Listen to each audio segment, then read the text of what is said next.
ఆంధ్రప్రదేశ్లోని విశాఖపట్నంలో జరిగిన ఈ సంఘటన ఇప్పుడు దేశవ్యాప్తంగా హాట్ టాపిక్ అయింది.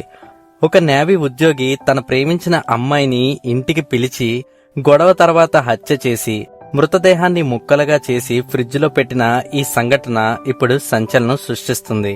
డీటెయిల్స్ లోకి వెళ్తే చింతాడ రవీంద్ర అనే 30 ఏళ్ల వ్యక్తి ఇండియన్ నేవీలో పనిచేస్తున్నాడు. విశాఖపట్నంలో ఐఎన్ఎస్ డేగా వద్ద ఇతను డ్యూటీ చేస్తున్నారట. రిపోర్ట్స్ ప్రకారం చింతాడ రవీంద్రకి 2024లోనే పెళ్లయింది. కాకపోతే 2021లో రవీంద్రకి మింగిల్ అనే ఒక డేటింగ్ యాప్ ద్వారా పోలిపల్లి మౌనిక అనే అమ్మాయి పరిచయం అయింది. ఈ పరిచయం క్రమంగా ప్రేమ సంబంధంగా మారిందని, ఇద్దరు కూడా విశాఖపట్నంలోని పార్కులు, థియేటర్లు వంటి ప్రదేశాల్లో తరచుగా కలుసుకునేవారని పోలీసులు చెప్తున్నారు. 2024లో రవీంద్ర మరో మహిళను పెళ్లి చేసుకున్నప్పటికీ మౌనికతో తన సంబంధాన్ని కొనసాగించాడంట. ఇదే తర్వాత ఇద్దరి మధ్య గొడవకి దారి తీసిందని, ముఖ్యంగా మౌనిక తన దగ్గర నుంచి డబ్బులు తీసుకోవడం, అలాగే వారి మధ్యున్న రిలేషన్ ని బయట పెడతానని బెదిరించడం వంటి కారణాల వల్ల రవీంద్రపై ఒత్తిడి పెరిగిందని చెప్తున్నారు. కొన్ని వారాల క్రితం రవీంద్ర భార్య తన తల్లిదండ్రుల ఇంటికి అంటే విజయనగరానికి వెళ్లింది.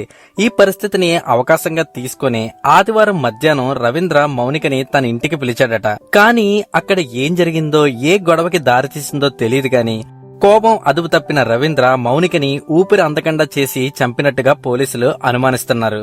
హత్య జరిగిన తర్వాత ఆ నేరాన్ని దాచడానికి అతను చేసిన భయంకరమైన పని ఏంటంటే, ఒక ఆన్లైన్ డెలివరీ ద్వారా కత్తి తెప్పించుకుని మృతదేహాన్ని ముక్కలుగా కోసాడట. కొన్ని భాగాల్ని ట్రాలీ బ్యాగ్ లో పెట్టాడు, మరికొన్ని భాగాల్ని ఫ్రిడ్జ్ లో ఉంచాడు. అలాగే ఇంకొన్ని భాగాల్ని వేరువేరు ప్రదేశాల్లో తీసుకెళ్లి కాల్చినట్టుగా పోలీసులు అనుమానిస్తున్నారు. అయితే ఇక్కడ ఒక పెద్ద ట్విస్ట్ ఉంది. ఏంటంటే, ఇంత దారుణమైన పని చేసి రవీంద్ర చివరికి తానే పోలీస్ స్టేషన్ కి వెళ్లి లొంగిపోయాడు. తను పోలీసులకిచ్చిన వాంగ్మూలంలో ఏముంది అంటే, మౌనిక తన దగ్గర నుంచి దాదాపు 3.5 లక్షల రూపాయలు తీసుకుందని, అలాగే తన భార్యకు తన అఫైర్ గురించి చెప్తానని బెదిరించిందని, ఈ కారణాల వల్లే ఇద్దరి మధ్య తరచూ గొడవలు జరిగేవని, హత్య జరిగిన రోజు కూడా అదే కారణంగా గొడవ జరిగిందని చెప్పాడు.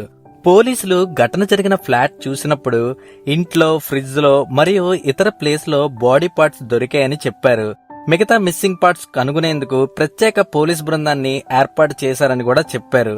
ఈ ఘటనపై హత్య కేసు నమోదు చేసి దర్యాప్తు అయితే స్టార్ట్ చేశారు. పోలీసుల ప్రాథమిక విచారణ ప్రకారం ఇది ఆవేశంలో జరిగిన హత్య కాదని, ముందే ప్లాన్ చేసిన ప్రకారం అయి ఉండే అవకాశం ఉందని అనుమానిస్తున్నారు.